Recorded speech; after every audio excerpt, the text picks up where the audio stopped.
Good evening, everyone. Uh, my name is Sohail Jouya. I'm the Director of Debate here at the University of South Florida. I am incredibly excited and thrilled to talk with you all today a little bit about the public forum topic that is upcoming in April regarding Japanese offensive military capabilities and their constitution. We will be fortunate enough to hear from Dr. Peng, who will be joining us relatively shortly. Dr. Dajin Peng has a Ph.D. from the Woodrow Wilson Institute at the University of Princeton in International Relations. He also teaches a number of international relations as well as East Asian studies courses here at the University of South Florida. In particular, the Japanese controversy course, which I think is an invaluable resource for us to not only kind of explore the topic, recognize what arguments can be done on either the affirmative or the pro or the negative, also known as the con in public forum, but also to have the opportunity for you all to ask not only myself, but Dr. Peng questions regarding the topic area. I am incredibly pleased and excited to have him there with us today. In the meantime, let me kind of discuss a little bit about what we'll be talking today. The objectives, I think, for me are relatively clear. I really want you all to understand the central concepts that are embedded within the resolution, understand some of the core affirmative arguments that you'll probably be hearing, and some contentions, whether they be advantages or kind of more of your kind of more nebulous kind of concepts as to why judges should vote for the AF. We'll talk about some central negative contentions and some retorts to common affirmative strategies. What I'd like to kind of have you all think about is the actual resolution itself. It reads, resolved, Japan should revise Article 9 of its constitution to develop offensive military capabilities. One of the things that I very much believe in, and I ask all my debaters, whether they are my students at USF or debaters that I coach at summer debate institutes, is that every resolution has an actor, an action, and an object. What you should try to do is look at this particular resolution and determine who is the actor, what is the action, and really what is the object of this particular topic. I'll go ahead and give you a moment to kind of think about how you should try and isolate that. And it's really not especially complex. It's sometimes as simple as breaking down a regular typical sentence, right? Jimmy kicked the ball. Jimmy would be your actor. The action is kicking. Who is affected by the action is the object. That would be the ball. Hopefully, this is something that you're capable of doing. It's relatively simple, but I think it's, again, crucial in understanding all various viewpoints and what is capable of being affirmative and negative ground. In my estimation, Japan is quite obviously the actor. Should revise is the action that's being taken. This is really interesting because there is no direct mechanism that's expected out of the framers of this resolution. They say revision, not necessarily circumvention. That could be done in a multiplicity of different ways. That could be done by the executive, kind of having its own interpretation. It could be done by the Japanese Supreme Court, which could revise their interpretation of Article 9, which is a couple of clauses in their constitution. But typically, the way in which there are amendments to the Constitution, similar to the United States, is that it does require passage through the legislature, the Diet, if you will, in Japan. And that also requires not just a simple majority, but a 2/3 majority in order to alter and change the Constitution. But that's simply not enough. They also require a public referendum of citizens to approve it as well. So that is probably the action that will be fiated, if you will, by the affirmative in order to see whether or not the results of the resolution are good or not. As you can see, the object of the resolution is Article 9 of its Constitution, which is not merely changing the Constitution, but specifically Article 9, and really only done to ensure that Japan is capable of developing offensive military capabilities. Let's go ahead and define a couple of key terms that are core within the resolution before we kind of begin some of our analysis as to what arguments you can make in the affirmative, what arguments you can make on the negative. As you can see here, there is a newly elected prime minister that you will see on your left. His name is Fumio Kishida. He was elected in October of 2001. He mostly campaigned on a particular platform that was certainly interested in kind of limiting personal rights to ensure that the pandemic would kind of go away as quickly as possibly. In addition, new capitalism is a really common sort of lexicon that you're hearing in Japan about redistributing particular wealth to ensure that the more middle and lower classes of Japan also still reap the benefits of its booming sort of markets, if you will. What's interesting about Kishida here that, again, you'll see on the left is that he is a political, I don't want to say relic, but certainly an extension of the Liberal Democratic Party, which is not only the largest party in Japan, but it is the most dominant political party. And it's effectively the establishment. Who you see holding a document along with Kishida is long-running Prime Minister of Japan, Shinzo Abe, who is, again, more of a conservative, and even probably more conservative than Kishida himself. Kishida specifically spent time as the foreign minister in the Shinzo Abe cabinet. That means he is incredibly familiar with foreign relations and has a vast record of using diplomatic measures to counterbalance military threats in this region. As you can imagine, a lot of the evidence that you're probably going to find is going to be very specific to Kishida's vision of Article 9 and what is appropriate. What you will learn is that he is someone who's a little bit more dovish on foreign relations. He is not somebody who's especially bullish or hawkish towards enemies, very much interested in using diplomacy and international law and collective security to bring Japan a relative amount of peace in East Asia. What you will learn is that Shinzo Abe is a little bit different. Although they are from the same political party, Shinzo Abe is oftentimes considered to be much more of a nationalist and has very much kind of implicated the Japanese discourse on the nuclear question, and in particular on Article 9. What's strange is that he's making comments as the former Prime Minister of Japan, kind of on the sidelines, claiming and clamoring for a revision of Article 9. It is very obvious that the framers and writers of this particular resolution are interested in interrogating this potential fissure between not just the LDP, but Japanese civil society writ large. Now that we know who this is, we kind of know a little bit more about Article 9. Article 9 is actually a very, again, like I mentioned beforehand, two relatively short clauses as part of the Constitution during the post-World War II United States occupation of Japan. There was some overseeing, if you will, over the new governance there. A liberal democracy was more or less formed. And I do think it's probably appropriate for you to kind of take a couple of moments to read both clauses. We'll break it down in a little bit, but what we're advocating for on the affirmative is really a change to 1 and 2 to allow Article 9 to effectively change the way that the Japanese have functioned when it comes to defensive initiatives. Currently, Japan certainly is able to utilize defensive mechanisms to ensure that they are protected. However, changing that to accrue offensive capabilities is something that is not necessarily polling incredibly high in Japan. However, within public opinion, through every year, there's been a marked and incremental increase in popularity and support for having a robust military wing that is pretty typical of other nations.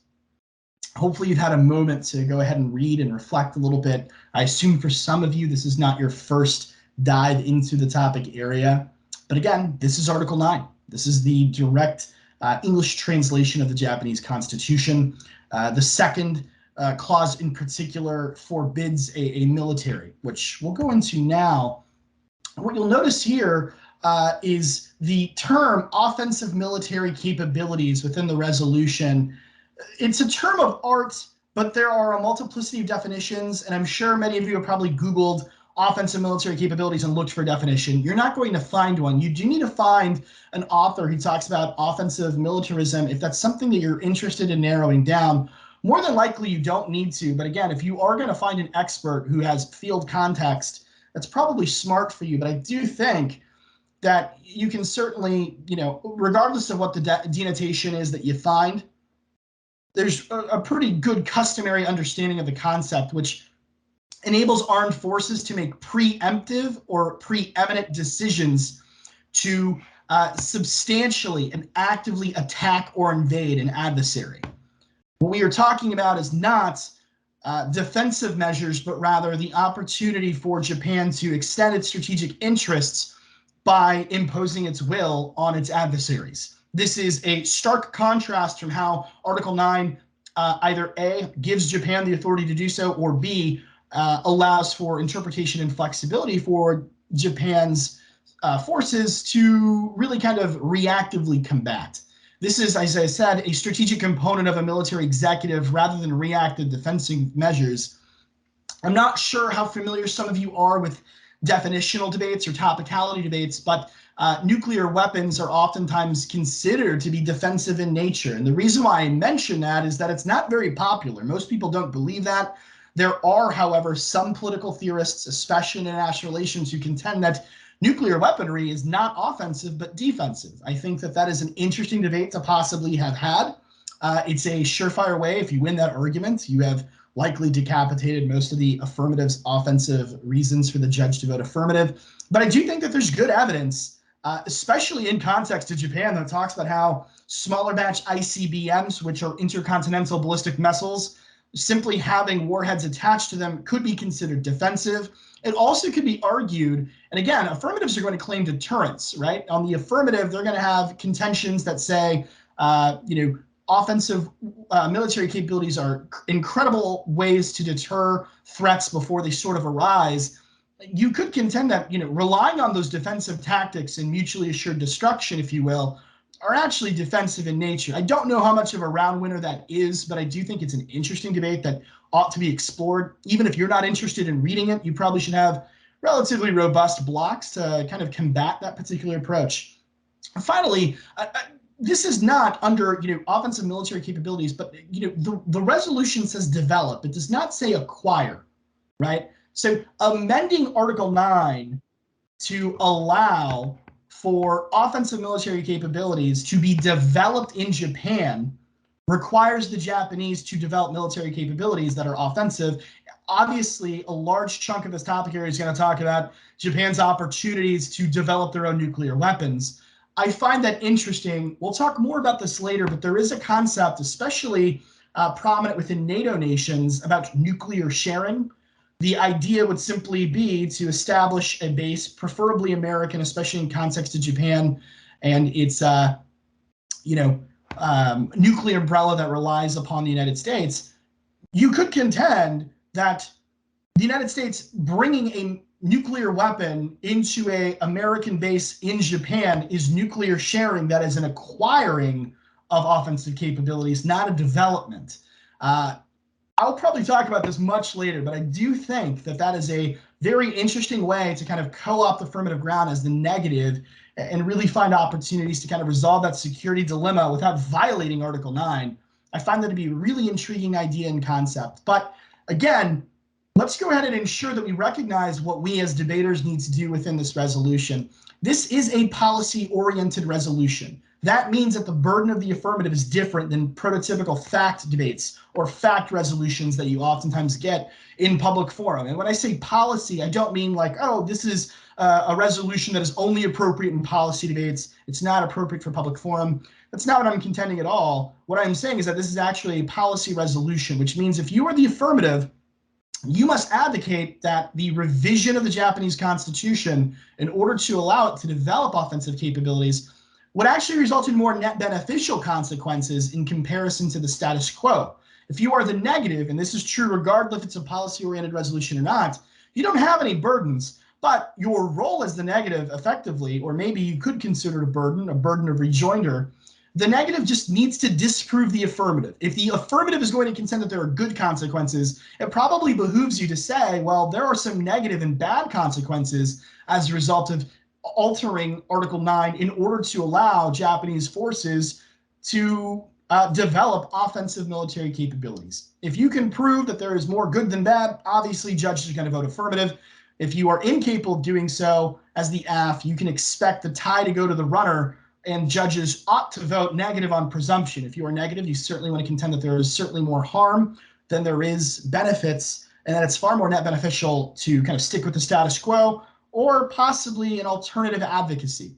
We'll talk a little bit more about that later, but let's discuss a little bit more about what Article 9 means, specifically within Japan. I think that, as you can see here, that's bolded, the core concepts of the article prohibit the usage of force, and it also prohibits armed forces, and it also refuses the authority of the sovereign, in this case, the state of Japan, to make formal declarations of war. Now, you may be thinking, Well, there's no way that's true. There's no way that's appropriate. There's no way that that's the case, because I know for a fact, and even in my preliminary research and literature, that Japan clearly has an army. You are correct, but also at the same time, as you see in that second bullet, the Japanese self-defense force has become a de facto military unit. What has really kind of occurred there is Japan has had a policing force that obviously looks over its domestic citizenry, but because of defensive measures has really kind of become a de facto military unit and has really been the engine, the locomotive that is functionally the military without actively contending and openly making it available that they are actually the military wing of Japan. Another set of concerns that you may have is how Article 9 has, since its inception in 1947, how has it changed in its interpretations? I think it's important for you all, just like in the United States, to recognize that amendments of the Constitution in the US oftentimes change in its implementation based off how the Supreme Court interprets them. That is certainly no different in Japan. Their Supreme Court has had a multiplicity of different interpretations that has given some flexibility to the letter of the law. So what I basically mean here is that the courts have said Article 9, the spirit and the letter of the law, we can alter it to some degree and establish court precedent for how Article 9 ought to really be established. The first challenge to the strict adherence and maybe even originalist intent of Article 9 came in the late 50s in the aftermath of the Korean War. The United States genuinely wanted to see some type of security commitment from Japan.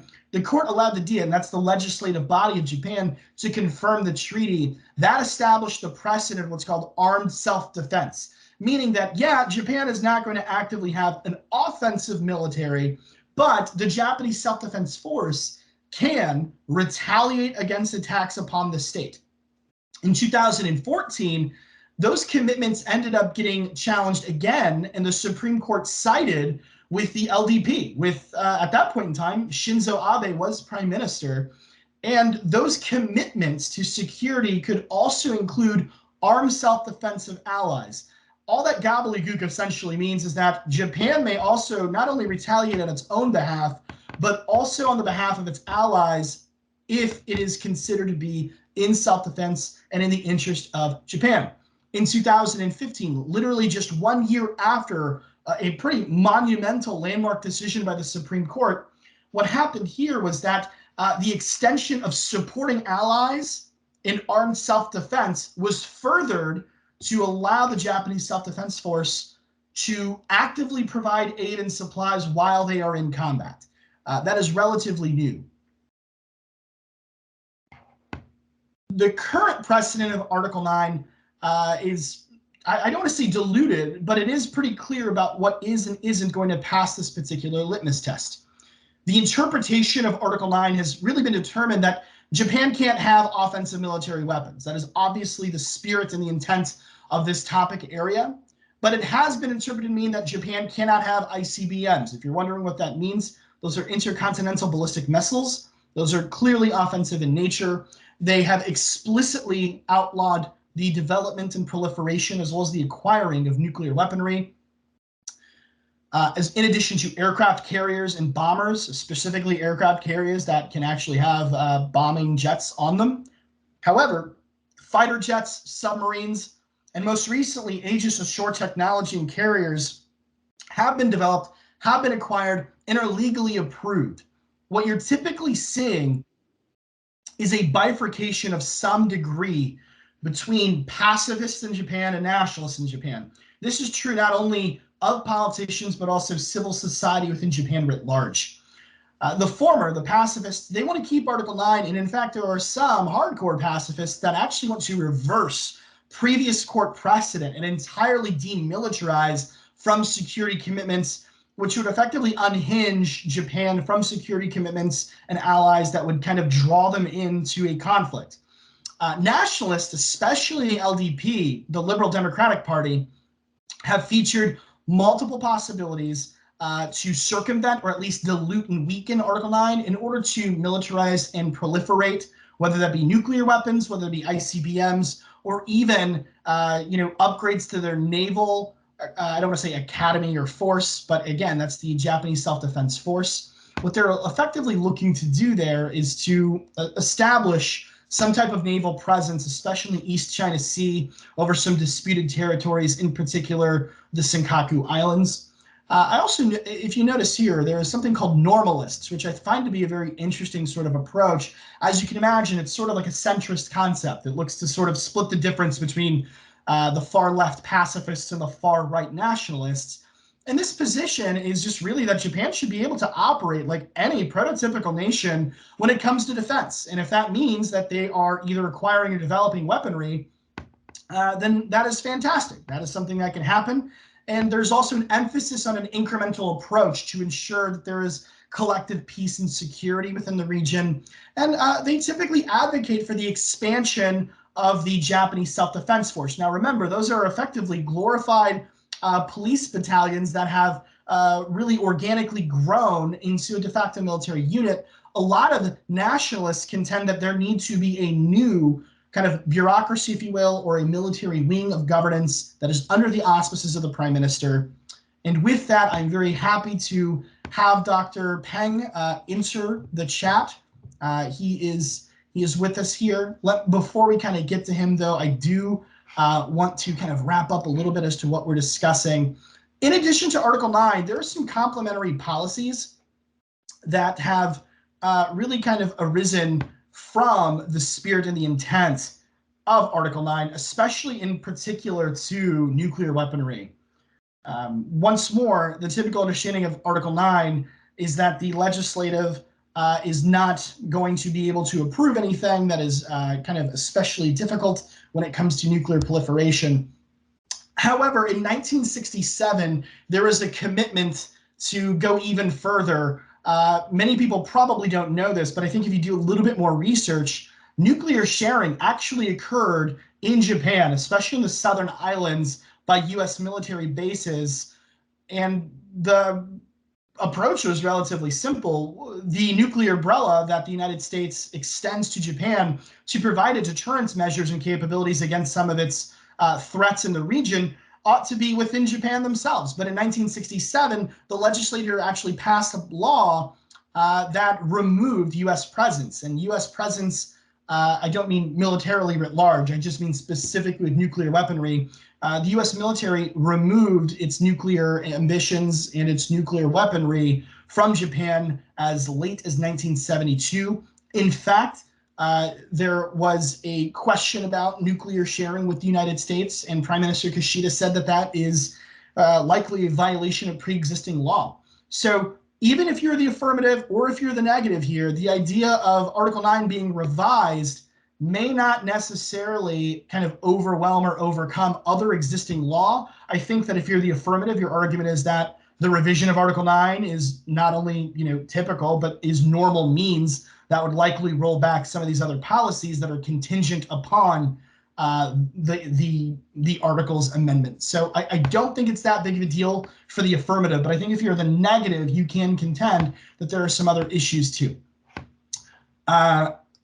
Affirmative concepts that I think you're probably going to get used to within debate is most likely going to be deterrence. Deterrence. I think that the vast majority of debates that you engage in, whether you're AF or whether you're negative, the AF is going to contend that deterrence is good and it is key.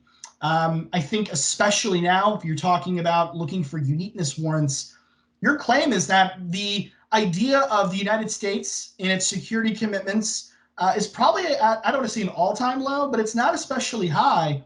I think with the advent of Russia invading Ukraine, which is certainly a U.S. ally, not a NATO member per se, it does decrease the credibility that the United States is willing to fulfill security commitments to some extent, which has definitely created a new sense of panic in Japan at this point in time as to whether or not that can be relied upon. Now, unlike Ukraine, Japan actually does have binding agreements with the United States. However, that still may necessitate the proliferation of nuclear weaponry in Japan to ensure that they are militarily on par with adversaries in the region. I think the impact level of deterrence would simply be that there would be mutually assured destruction with the People's Republic of China, as well as North Korea. If you are a little bit more advanced on the national circuit, looking for scenario planning.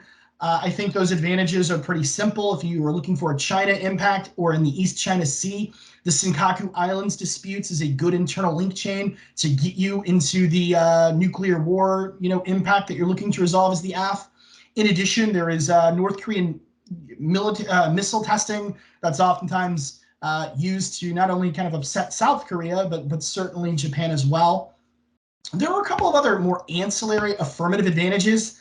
I think that it's really interesting because when I judge or watch, or even when I coached National Circuit Public Forum, it very much reminds me of like the early 2000s of policy debate where AFs would try to bring in probably the most random yet barely intrinsic advantage or impact in a contention that the neg just simply wasn't capable of predicting. I think that there are a couple of opportunities for the AF to do that. First, you could contend that the reason why judges should affirm is that China is clearly looking to rise and become the hegemon, at least regionally, if not globally. And security commitments in the region would certainly benefit from an offensively minded Japan. I think another advantage that's interesting is the idea of the Japanese defense industrial base. Now, remember, the resolution says develop. So it's not just simply purchasing and acquiring. It would necessitate that there be a domestic industrial base specifically formatted for military capabilities. That could be a huge boon to the economy, especially since Japan is what we call nuclear laden, meaning that they have all the necessary ingredients and requirements and technological capacities to proliferate relatively quickly. They just simply, again, are prohibited by Article 9 from actually developing those weapons. However, if Article 9 was revised almost overnight, you would see a real explosion, pun totally not intended, in the defense industrial base that could really benefit Japan's economy. There's also some space exploration and diplomacy concepts that I think could be very interesting. A lot of the literature obviously suggests that intercontinental ballistic missiles are very dual use in some of the technology when it comes to space exploration. Japan is very much interested in getting its foot into the space race. I also think that there could be an argument that this establishes a precedent in East Asia, in particular, allowing Taiwan to feel very emboldened and declare independence. I actually think this is probably a better negative argument that Taiwanese independence is a bad thing. But I do think in the second speech, when you're AF, the rebuttal speech, you can do what's called an internal link turn or an impact turn and contend that Taiwanese independence is incredible, especially if it's going to be at the detriment to the People's Republic of China and kind of force them to, not really go all out and sort of curb their desires for hegemony. Finally, I discussed that this is a really good idea for multipolarity in Asia. So what I mean by multipolarity is that there are multiple poles of power. And if there's multiple poles of power in Asia, that likely can be the best remedy to ensure that there is not conflict. If North Korea, China, Japan, South Korea, as well as other stakeholders within East Asia are relatively similar in terms of military power, it could create a counterbalancing effect that strangely accommodates for the conditions for peace to exist. With that, let's go on to the negative kind of thoughts and concepts, so that way we can talk to Dr. Peng. On the negative, I think that the most common and most prototypical stock argument you're going to hear is that proliferation is a bad thing, and it can lead to scenarios of miscalculation. A Japanese nuclear proliferation would trigger an arms race within Asia. I think that there are internal links galore. I think you could contend that North Korea would ramp up its nuclear program. South Korea could also feel emboldened to do so. China would also continue. There are very good arguments that a nuclear Japan would spur India and even Singapore to look to acquire nuclear weaponry to ensure that they are not in last place, if you will, in terms of nuclear weaponry that they do happen to have. I also think if you're the negative, you can kind of say, like, not only are some of the most terminal offensive military capabilities, nuclear weapons, a bad thing because of the opportunities for miscalculation that leads to war, you could also contend that Japan is a very sophisticated military now. Just because they are the self-defense force does not mean that they aren't a military, and those defensive capabilities are frankly fantastic. They do have Tomahawk cruise missiles, which can be used offensively to some extent, although they're typically used for reactionary purposes and defensive capabilities. I think you could say on case that that's not necessarily that big of a deal or a problem. Other on-case arguments you can make to the affirmative is that it is inevitable, especially as we kind of continue, for the reinterpretation of Article 9 to exist, right? So remember, if they changed it in the 1950s, if they changed it in 2014, and then the courts also changed its meaning in 2015, there's no need to revise Article 9. You just need to let the Supreme Courts continue to reinterpret Article 9 to be more and more flexible. And it could do something like allow for defensive nuclear posturing. Some of you, if you competed last year, may remember the NFU topic, the no first use. Japan could certainly acquire military capabilities that are offensive, for example, a nuclear weapons program, contend that they are defensive in nature, and sign on an NFU and say that they are not going to be the first folks in a conflict to use a nuclear weaponry. I think that that's a smart and intuitive argument. It's terminally defensive. It's got to take out a lot of the deterrence advantages that the affirmative is going to contend. I do think that it's a little bit strange, but I did see some evidence about Japan just simply clandestinely and secretly creating a nuclear weapons program despite Article 9. I don't know if that's a round winner, but I find that interesting. Once more, like I mentioned, you could contend as the negative that this is just simply unnecessary. Japan is nuclear laden, meaning that they could cook up all those ingredients that they have to create sufficient offensive capabilities in a state of emergency if necessary. I don't know if that's going to win you around, but I do think it's interesting. Other offensive, I don't mean offensive capabilities, it means offensive reasons for you as the negative to beat the AF that you can kind of go for, is denuclearization. I think that Japan is certainly the largest proponent of the Non-Proliferation Treaty, and they've also been an advocate for going beyond that. Now, the Non-Proliferation Treaty is just a signatory amongst nations that contend that they are not interested in acquiring or developing nuclear weapons. Japan has even gone further than that. The Japanese government has had a number of instances that has called for denuclearizing, meaning nations that have nuclear weapons ought to get into the process of denuclearizing, giving up their nuclear ambitions, and making a safer world. The argument that you could make on the negative is that by affirming, you have completely killed that proponent of international law in Japan, and those efforts to halt or even reverse nuclear weapon manufacturing, that goes all out the window. And the best opportunity that we have to have an international agent, not like the United Nations, but an actual nation that typically has realist implications, if they are interested in reversing the nuclearization process, that's fantastic. However, if they give that up for nuclear ambitions, it probably will have a chilling effect over all of the denuclearizing and even non-proliferation movements that have occurred internationally. And that would certainly, as you would probably, inductively reason, would lead to war. I mentioned this earlier, but I do think that you could contend that this would create a troubling problem in Taiwan. Taiwan is also looking at the Ukrainian situation with a little bit of concern. If the United States is not willing to engage in that security commitment, even though it's not as official as the ones with either Taiwan or Japan, it could kind of scare them into the idea that they should declare independence and proliferate. This would, again, instantaneously invite war. The last sort of concept that I have is a Japanese politics disad, and stick with me here. I know that politics disadvantages are not very common in public forum, but I think you can make one or two scenarios here that I think is very interesting. You could say that the LDP is so comfortably in all positions of power, whether it be the Diet or the prime minister position, that if they were to revise the Constitution, it would really, lead to a sincere political backlash. Right? If civil society is uninterested in, amending or revising Article 9, that is a problem.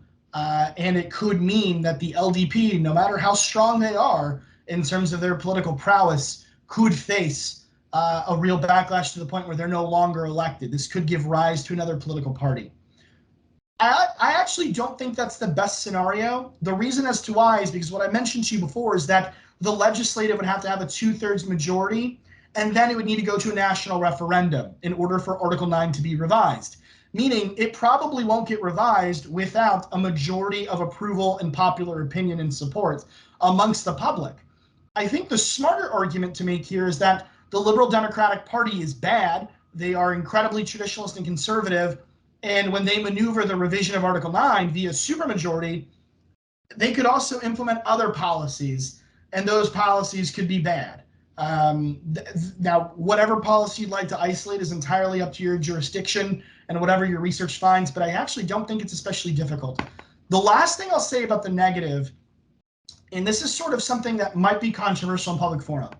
This is not a counter plan. I know counter plans are banned in public forum by the rules, but I do think that you can advocate for or suggest that there's a better method to securing the Japanese state without violating Article 9, and that is with nuclear sharing. This resolves the concerns about a limited nuclear umbrella, but it also solves Japan's security dilemma. And like I mentioned to you before, this is not especially new. Japan had American nuclear sharing all the way up until 1972. Like I mentioned, in 1967, that's when they went ahead and repealed that particular policy that allowed it. But I do think that it is definitely negative ground based on the definition of develop. Now, remember, the affirmative may develop offensive measures. The negative here is not developing nuclear measures. They're acquiring offensive capabilities from an ally, in this case, the United States. I think that that's a very interesting argument. Another thing that I saw was concerns about cyber war. Clearly, Article 9, when it was drafted in 1947, did not have the technological foresight to recognize all the different ways in which, cyber war would actually ever be implemented. I really don't think that the affirmative or the negative really has unique ground here. I could be wrong, but that really requires you to get deep into the literature. And it could be interesting interpretations depending on what you find on either side. I'm not especially certain. Dr. Peng, can you hear us by any chance? Yes, I'm here. Oh, fantastic. Thank you for taking this time to chat with us today. We Sure. are incredibly appreciative. Yeah, I really appreciate this opportunity to discuss with you about the possible revision of Japanese Constitution, especially Article 9, because this is really a very critical question for this time. Yeah, maybe to start with, I would like to let you have some background how the Constitution was created. Yeah, very interesting actually. One USF former professor, Professor Mark Wall, who passed away in 2010, who was the founder of the International Studies program at USF. He was one of the officials who participated in the Japanese legal process in 1947. Okay, so so I was very clear about how the Japanese Constitution was created. Initially, MacArthur, who was the general commander in Japan, asked the Japanese to make an effort to draft a constitution. Okay, and they worked it on for more than 1 year. Guess what? The constitution that they produced was not very different from the Meiji Constitution that was created when after Japan opened up. Okay, so it reserved almost all the power for the emperor. Of course, doesn't work for MacArthur. Yeah, so he actually instructed 23 American officers, almost all of them very young, to draft the constitution for Japan. Guess what? Yeah, they did that within 1 week. Okay, well, also young people with very light. Also, these are young people are very liberal people. So that's why the 1947 Japanese Constitution was amazingly liberal, because those young people, they love democracy, and as young people, they also, are very liberal. Okay, so um, of course, at that time, the Japanese, had no choice but to accept it because they were occupied. So people may wonder, such a constitution that is made by 23 young American officers, only 4 of them have legal background. How could that work for Japan? Yeah, amazingly, you might be surprised it worked very well. How well? Until today, there has not been a single change. Not a single word has been changed in that constitution. Um, you might be surprised. You say, how can that be? That 23 young people made a Japanese constitution. Only one of them, actually, the youngest one was a 22-year-old uh, girl, who had studied in Japan. She was the only one among the 23 people who understood Japanese or who had experience in Japan. But, so she actually had a lot of input in this constitution. For instance, the Article 9 actually was strongly favored by her because she is really peace loving. And also, the Japanese constitution has a lot of protection for women's rights, which was well, didn't exist in Japan. So very interesting. Yeah. So what does this tell us? It just tells us, as long as we have the liberal principles, we yeah actually anyone can make a good constitution. Maybe you can do that too. Yeah.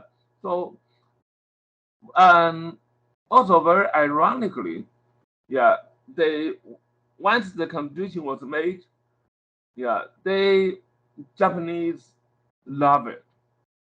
Okay, and actually they use this constitution, actually against later American pressure to force them to rearmed because with the rise of uh, communist China and also with Korean War, we really needed Japanese help. So we want them to be more helpful. Guess what? The Japanese used that, 1947 or especially Article 9 to resist it. So we created a barrier for ourselves. And I can tell you, this is not the only uh, incident that we made actually to our disadvantage. Historically, we did the same thing in Europe. For instance, we actually, forced France and Germany, who were, their enemies in World War I and World War II. We forced them to work together. Guess what? So we said, if you don't, yeah, work together and create a union, yeah, you are not going to get money from Marshall Plan. Marshall Plan really was a uh, critical assistance to European recovery, right? So they had to work together. Then they created what today is the European Union. Yeah, and as you know, at least economically, yeah, our biggest rival is not really China, but it's EU. We had much more, legal disputes with EU than with China in WTO, and also in many other incidents. So, very, so that's really very interesting. So that's also we need to be very careful when we, ask for the Japanese, because today we really certainly hope that they can be, much more armed than it is now, so that they can help us. But uh, as the director just mentioned, that we need to see the long-term effect, and to see whether it's really to our advantage to do it. Okay, so how popular Japanese constitution in the 47, as I told you, is quite popular. The Japanese actually like it very much. Why?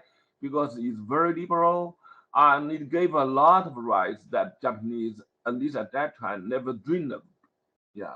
So if the Japanese, uh, if it was the Japanese officials who made the constitution, I can assure you, it would have been much less liberal.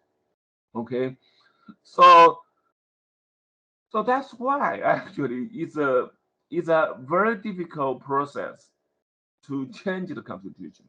Yeah, maybe you maybe say, okay, yeah, the Japanese are working on it very hard. Maybe the constitution, yeah, will change pretty soon. No, not that easy. Okay, yeah, as I just told you, yeah, ever since 1947, yeah, the Constitution has not changed a single word. Okay, and of course, before 1955, they could not change it.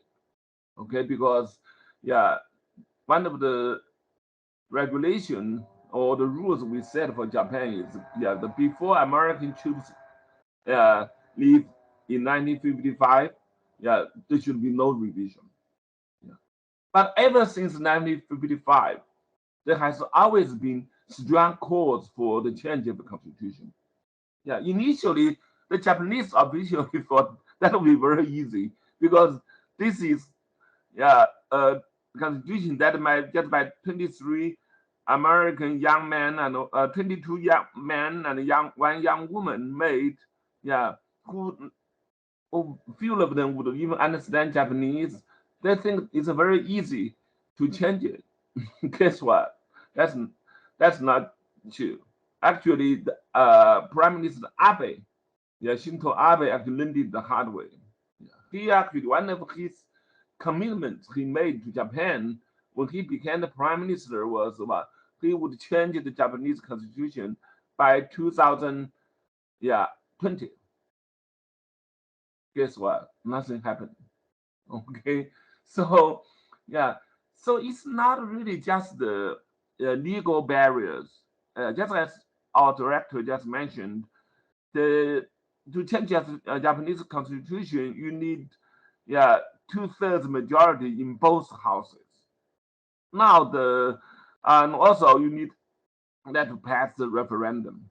Okay, so these are not really yeah, it's a very high barrier, but it's not really uh, not breakable. Yeah, but what is really more important is the yeah the Japanese culture. Okay, Japan, yeah, unlike the United States, they do not seek yeah uh yeah as long as one party has the majority or enough votes, they will push for something. No, that's not Japanese culture. Yeah, the only thing that something like that happened was the one in 1960 when Americans really forced Japan to pass yeah, the U.S. Japan Security Treaty. Yeah, so that one was forced through. Yeah, when we had the majority, but it was very costly.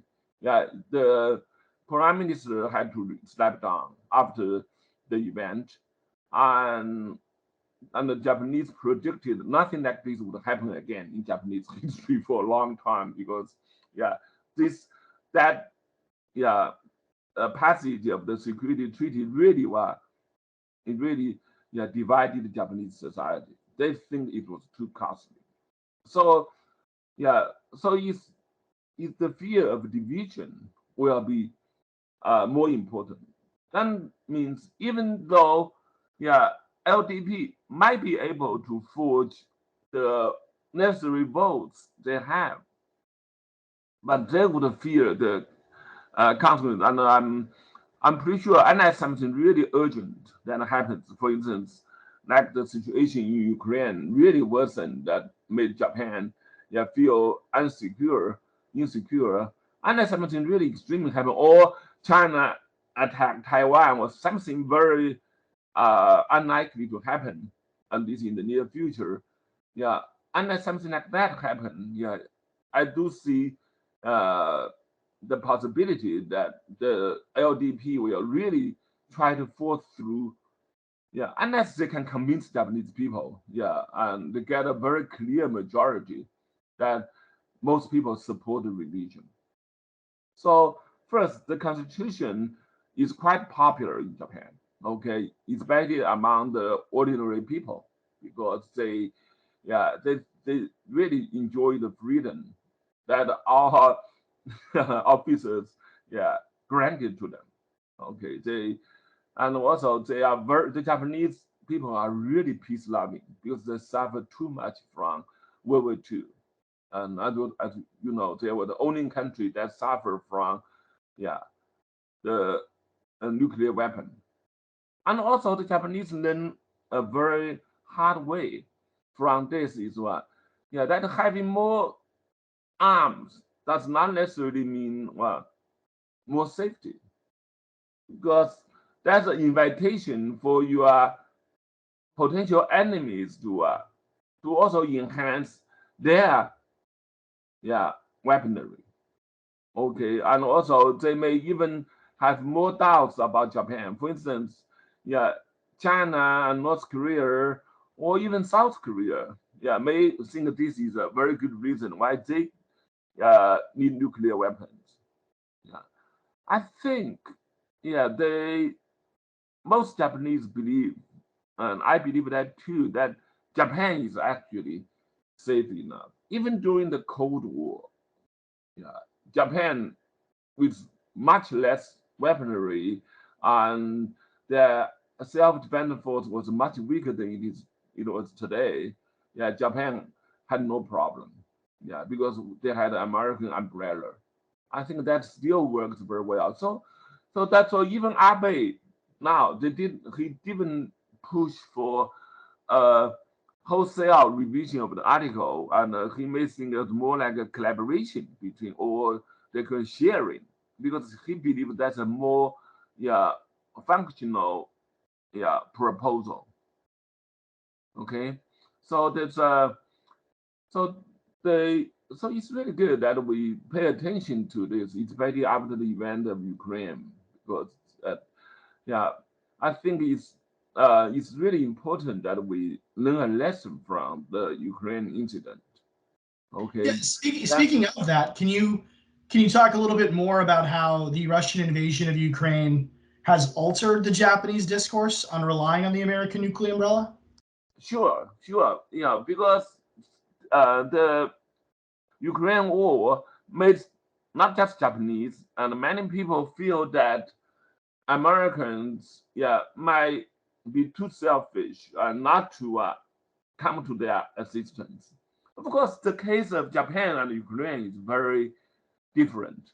Yeah, because, yeah, I think President Biden, by mistake, he actually he told the world that Americans are not going to fight in Ukraine even before the, yeah, incident.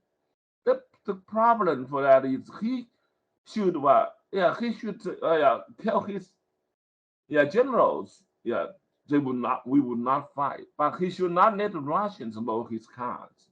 Yeah, because I have a strong belief if Americans didn't make that commitment, say we are not going to get into the war, at least not directly, yeah, Putin would not have invaded Ukraine because, yeah, that's, yeah, he would be very uncertain. Yeah. Because as we can tell today that the reason why Putin could, yeah, actually invaded Ukraine was he believed that he could easily yeah, conquer the nation, just like he did in uh, yeah, Czechoslovakia or Hungary before. Um, so so if he knew that he was uncertain about American behavior, yeah, and I'm pretty confident that he would not have invaded Ukraine. Yeah, at least not the main part. Yeah, he may send more troops to the, yeah, to the two republics that, yeah, the Ukraine Russians created, but not to Ukraine itself. Right. Yeah. That makes a lot of sense. Yeah. Sure. Yeah. If I could, sort of what I talked about a little bit earlier was about the Liberal Democratic Party within Japan. Mm-hmm. If the LDP were to push to revise Article 9, could that become a political liability for them domestically, even though that they're, dominating in certainly the prime minister position, but also in the legislature? Could a push for the LDP to revise Article 9, could that end up being a problem for them in terms of elections? That's an excellent question. Yes, it is. As I said, even if they could pass through, then it may create a political division within Japan.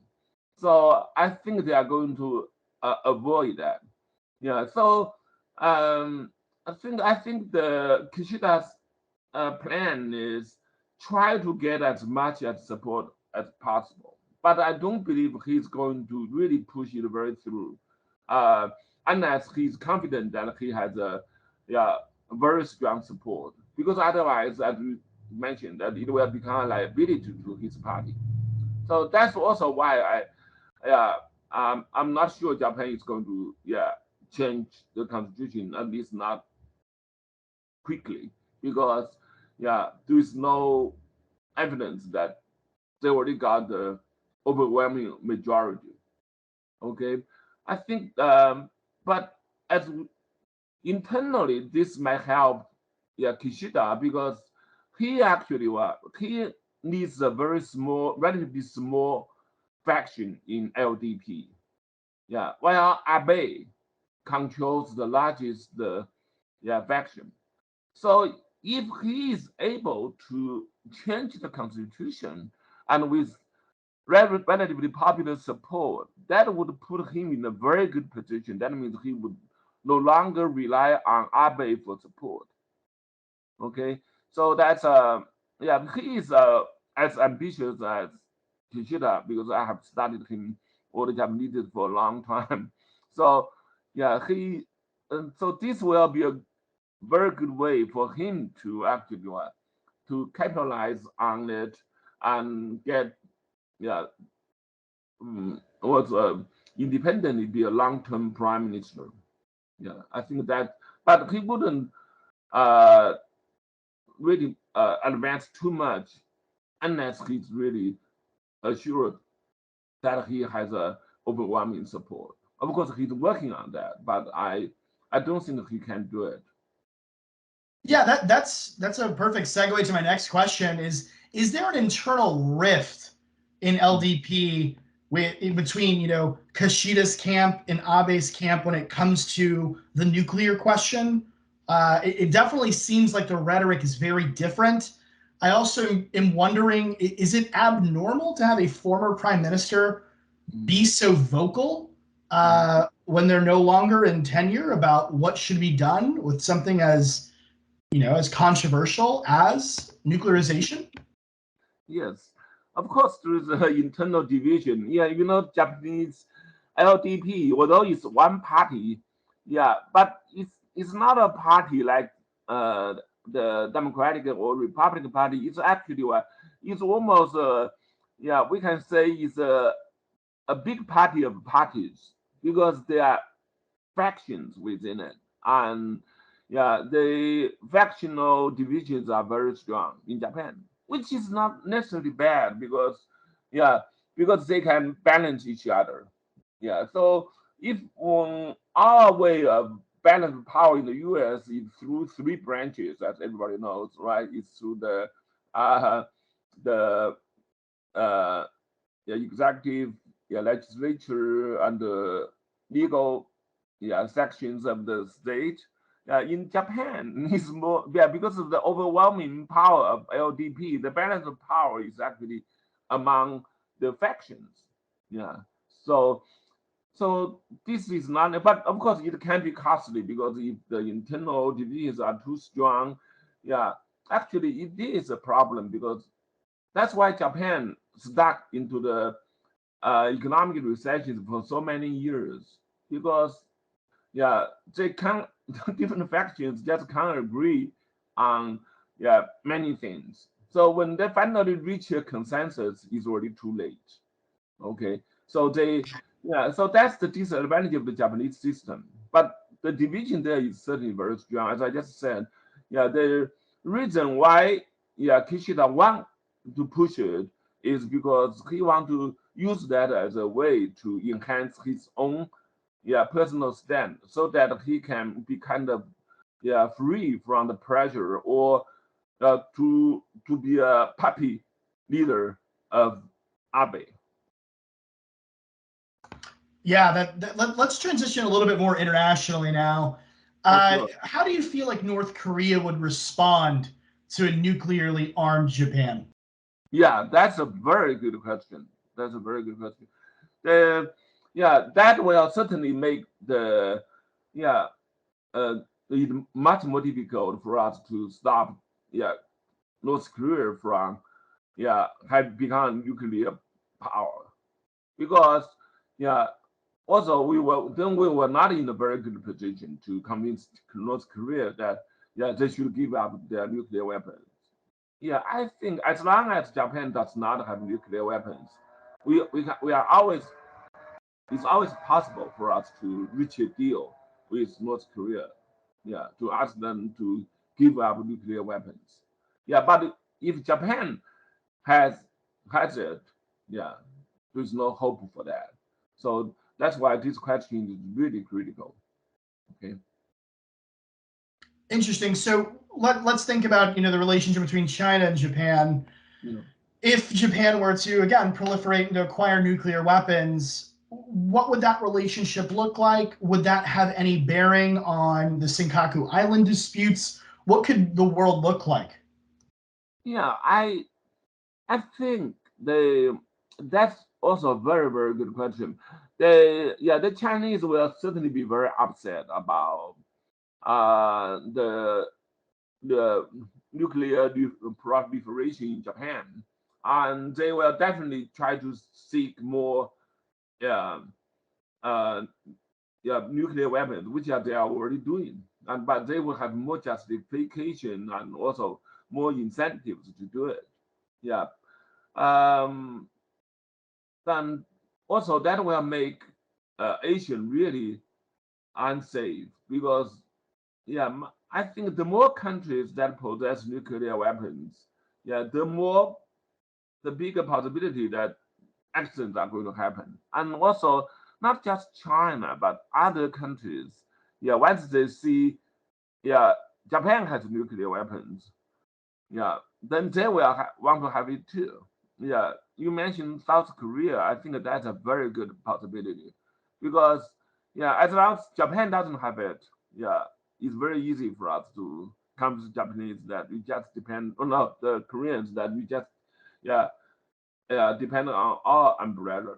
But if Japan has it, yeah, it's quite possible that South Korea is going to want to have it. And although South Korea is not advanced as Japan, but even North Korea could have it. So it will be very easy for South Korea to make nuclear weapons. Yeah. So so so I my general uh, argument would be, it's unnecessary for Japan to have nuclear weapons. Yeah, I think at the most, they do kind of nuclear sharing that would be helpful. And I thought I don't see the uh, near future possibility or short term possibility for yeah Article 9 to change, because I already explained how difficult it is to change the Japanese constitution and how happy the Japanese are with it, especially with Article 9. Okay, the ordinary Japanese people.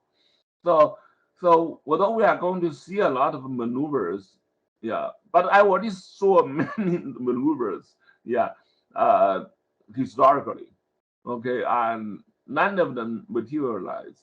Unless something really bad happened to Ukraine or some another so it takes a major disaster. My argument would be for Japan to get around the hurdle and change this. Yeah, that's my observation. But you do think that nuclear sharing could be a possibility without the violation of Article 9? That's and even that is not very likely, but that's at least a better option than Japan having nuclear weapons by itself. Okay, but even that is very difficult. But do you view that as a violation of Article 9, or is that something that's probably allowed? And I'm assuming the answer is yes, considering it happened in the past. Yeah, but that's Yeah. yeah. The thing is, what very interesting is, yeah, I think people are having a lot of arguments because what? Because nothing really serious is happening. Yeah, but the Japanese are famous for just as you mentioned, are famous for reinterpreting, yeah, something. The reason why they could work on the yeah Japanese 1947 constitution or so-called MacArthur constitution for so many years, yeah, it's not really it's obviously it's not they do not literally just follow it. They don't change the constitution, they can change the interpretation. So I think it would be much easier if something, yeah, once as long as the Japanese need it, yeah, I think they can interpret it any way they like. Yeah, they and there will be, yeah, if it's disaster is happening, so they can do it anyway because Japan is just, yeah, using the experts' words, it's just, yeah, one screwdriver away from, yeah, making a nuclear weapon. So why should they, yeah, just fight so much for this kind of arguments? So yeah, so my prediction is, yeah, no, they're not going to, yeah, yeah, before a disaster, they're not going to be able to reach a consensus on this. But this does not mean that Japanese is powerless because they are so well equipped, so they are so much ready for nuclear weapons that once they feel the need, they can do it. So they don't need to change the constitution to do this. Yeah. So that's, yeah, that's why I think, yeah, it's not yeah, it's not worth doing this in Japan, and the Japanese politicians eventually are going to find that out. Yeah. Yeah, that's actually an interesting point. I'm probably going to steal that phrase that they're a screwdriver away from having a nuclear weapon. That leads me to probably an unfair question, but I think that a lot of our debaters that are listening are probably very curious of your opinion. In your estimation, how quickly could Japan proliferate if they were allowed to do so? Like, how long Oh, would it take them to be able to establish a nuclear weapon? just a few months. Wow, a few I mean, months. Wow. technically, yeah, technically just a few months. Okay. Yeah. That's so strange because in my research, there's not a lot of outlets that mention this. I think like the most recent that I saw was an estimate in like 2019 that said 4 months. So yeah, that certainly checks out. That makes a lot of sense. Yes. Yeah. Almost on the flip side of that, I think you've done a really good job of kind of illustrating how the Japanese rank and file, as well as garden variety civilians, how incredibly pleased they are with the idea of not only not proliferating but uh, very much encouraging the Japanese diplomatic nature. I'm curious if you think it's possible for them to continue this rich and robust history of promoting non-proliferation and even denuclearization while Shinzo Abe is making this argument and we're seeing a slight rise of Japanese nationalism. I'm curious what you think there. Okay. Very good question. Very good. I think it's perfectly possible. Yeah. I think that yeah, because thanks to the 1947 Constitution, the Japanese already become so liberal and so peace loving that they, yeah, that lay a very good foundation for yeah, the peaceful development. Yeah, so maybe the Ukraine, yeah, crisis is um, yeah, make some people worried, but I think that's only temporary, especially if Russia has to pay a very heavy price for this. So in the long run, the Ukraine incident may actually have the opposite effect. That means make the Japanese feel okay. We are actually safer because you see, Russia used to be conceived as so powerful because everybody was predicting that, yeah, Russia would be able to conquer Ukraine with real ease, but they had so much difficulty, and also they are, I'm pretty sure they are going to pay a very high price. So so I think after the incident, Japan actually would have, I would argue, may have even less, yeah, incentive or pressure to develop nuclear weapons. You see what happened to Ukraine? Yeah, actually, yeah, anyone who wants to break the international law or want to invade, actually, they will actually will be defeated. They will lose. So yeah, so I'm glad that the situation in Ukraine is going much better than we predicted. Yeah, so so that's I think we are going to see rather than just concerns that we are going to see a big relief after this if, yeah, the war ends up pretty well and that the Russia pay a good price for that. I think that's something that we should, yeah, make sure that Russia would not just, yeah, let go easily. So this one that would be really good for to intimidate any future invasions. Yeah. Yeah, thank you for Also, that. yeah, be much better for the, yeah, the peaceful ways of diplomacy. Yeah, so I'm quite optimistic about that. Thank you for that. I very much appreciate it. Fortunately, we do have some questions from some folks. Jacob Humphreys from Spruce Creek High School is a debater who asks, is there anything that forbids the idea of counterattacks, as in stopping an attack on themselves and attacking in response? Dr. Peng, I'm pretty positive you could answer this for us, but it seems like the interpretation of Article 9 fully allows the Japanese self-defense forces to retaliate to attacks and aggression against the state of Japan. That's right. I certainly agree. I certainly agree. Yeah, because as I said, because nothing like this happened before, but the Japanese would be very flexible. Yeah, so that's why will also argue it's unnecessary for Japan to make all the efforts and even at the threat of the risk of dividing the nation to change the constitution. Just as you mentioned, they just can easily change the interpretation and retaliate. Yeah, so there's no problem, I think. Yeah. Wonderful. We also have another question from a debate Mhm. coach, Kelly Schwab of Pembroke Pines High School. She asks, as far as a threat of China or North Korea, Mhm. is there evidence that could be used to show probability for deterring or antagonizing threats if Article 9 is revised? Do you have any thoughts? Do you have any favorite authors that you think people should check out? Either, more colloquial journalists or folks in the international relations realm that you think of? If I understand the question correctly, yeah, it's, I think I said the change of constitution and Article 9, I don't think it's going to make Japan safer.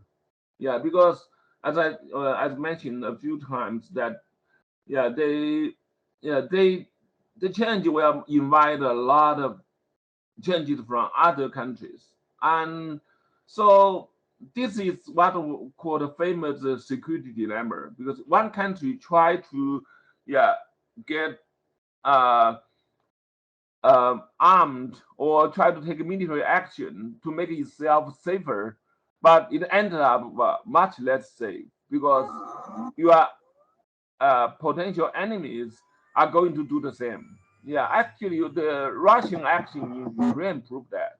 Yeah, because the Russians invaded Ukraine.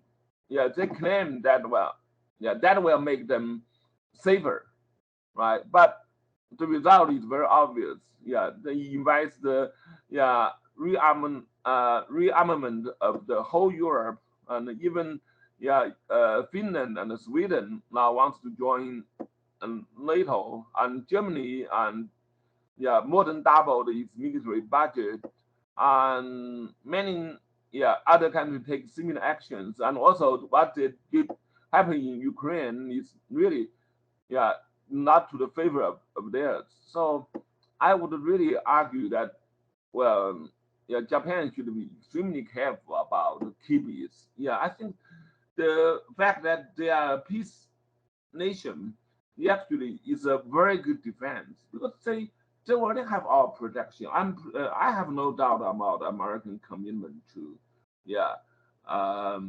to help Japan in case it's attacked. So yeah, so I would argue that the continue what you call the diplomatic peace diplomacy would be a much better option for Japan. Yeah, absolutely. I definitely agree with you. I think that the truth is certainly, in this debate topic, is certainly on the negative that Japan should probably keep and maintain the status quo to some extent. In terms of authors, and I'm sure you know some of these international relations theorists better than I do. I know John Mearsheimer and Kenneth Waltz were very big advocates of the idea of nuclearization, ironically making the world safer because of mutually assured destruction. That does, luckily bring us to a very nice setup to end our time together. What I will say is, for those of you who are watching who are interested in acquiring some of that evidence, feel free to email me. My email address is sohailj@usf.edu. I've got about 40 to 60 different pieces of evidence regarding this particular topic, as well as impact defense. All I ask is that you certainly like us on Facebook, follow us on Twitter and Instagram, and by all means, send me an email. And if I see that you've done those things for us on social media, I'll be more than happy to forward you all the evidence that I've cut over the past few days or so. But fortunately, Kelly, yes, that evidence certainly exists. Dr. Peng, I can't thank you enough. We very much appreciate your expertise and your availability to share some of that wisdom with us in a way where there aren't just teenagers yelling at each other. They have a firsthand account of an expert who is certainly in the weeds of this particular topic. So thank you for your time. We very much appreciate it. Oh, sure. It's really my pleasure to share my knowledge on the region. Okay. Thank you for the invitation. Okay. Absolutely. Thank you again, Doctor. Okay. Good luck to all of you who are competing this month. We are hoping to make this a relatively normal thing when it comes to high school speech and debate. When it comes to the public forum, Lincoln Douglas, and even policy debate topics or concepts, we will continuously look to host these webinars, and we are experimenting a little bit with the format. So it's entirely possible that instead of you all sending in a chat, we may ask you to grab the mic and ask a couple of questions yourselves. So be on the lookout for that, especially when it comes to the NSDA and NCFL topics on public forum. We will likely do something relatively similar, and I guarantee you we will find a community expert at the University of South Florida that understands the topic area and can give you some serious primary dialogue on the subject matter at hand. Very, very appreciative and thankful for all of you who joined us today. Very much appreciate you all. Have a great day. And as you can imagine, good luck.